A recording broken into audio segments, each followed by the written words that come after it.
Alors bienvenue dans cette quatrième vidéo du troisième module. Donc ici je vais vous donner une petite astuce pour être sûr en fait d'être ouvert par les influenceurs. Donc c'est-à-dire pratiquement être sûr que votre mail soit ouvert par les influenceurs. Alors premièrement, ce qu'il faut savoir c'est que les influenceurs ils reçoivent des centaines et des centaines de mails tous les jours pour faire des placements de produits. Donc ça se peut qu'ils ne tombent pas sur votre mail, ça se peut qu'ils ne voient pas votre mail.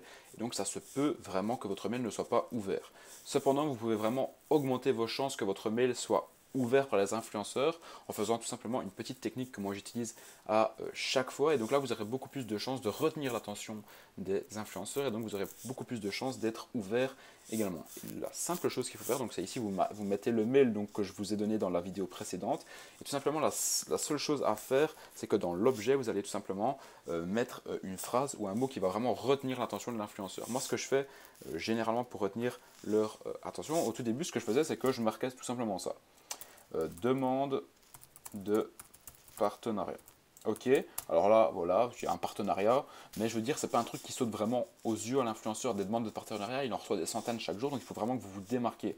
Si par exemple vous connaissez des phrases types de l'influenceur, n'hésitez pas à les mettre en objet pour vraiment retenir son attention. Donc là, il faut vraiment être original. Et un truc tout bête qui marche avec les influenceurs pour vraiment avoir un taux d'ouverture de mail beaucoup plus élevé que la normale, c'est de tout simplement parler d'argent. Par exemple, vous allez marquer promo rémunéré, quelque chose comme ça. Avec ça, vous êtes sûr que vous allez avoir un taux d'ouverture beaucoup plus grand que la normale. Par exemple, vous allez marquer collaboration contre rémunération, quelque chose comme ça, toujours en parlant d'argent. Voilà. Donc ça, c'est un petit peu les astuces que je vous donne pour avoir un taux d'ouverture plus haut. Alors sachez que ça, c'est pas en mettant ça, vous allez avoir un taux d'ouverture plus haut, mais c'est pas pour ça non plus que vous serez ouvert par tous les influenceurs. Il y en a certains qui ne consultent jamais leur boîte mail, il y en a certains, comme je vous dis, qui reçoivent des centaines de demandes tous les jours, et donc ça se peut que parfois votre mail tombe un petit peu dans les oubliettes. Mais par contre, ce que je vous conseille vraiment de faire, si par exemple vous avez contacté 50 influenceurs et qu'il y en a 20 qui vous ont répondu, et bien les 30 autres, vous attendez 2 jours. Et si après 2 jours, ils ne vous ont toujours pas répondu, et bien vous renvoyez exactement le même mail. À la limite, vous pouvez changer l'objet. Moi, c'est toujours ce que je fais. C'est-à-dire que j'envoie par exemple des mails à 50 influenceurs, et vraiment sans rire, hein, vraiment 50 influenceurs différents. Sur ces 50 influenceurs-là, il y en a entre 15 et 20 qui vont me répondre.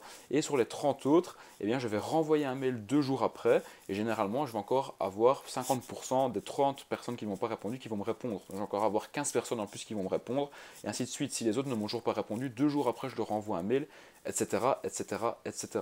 C'est vraiment comme ça que vous êtes sûr, vraiment, je ne vais pas dire en spammant les gens, mais vraiment en leur envoyant des mails, en les relançant, que vous allez avoir des réponses. Également, si vous êtes en négociation avec des influenceurs et qu'au final ils ne vous répondent plus, voilà, n'hésitez pas vraiment à relancer les influenceurs. Moi, c'est toujours ce que je fais.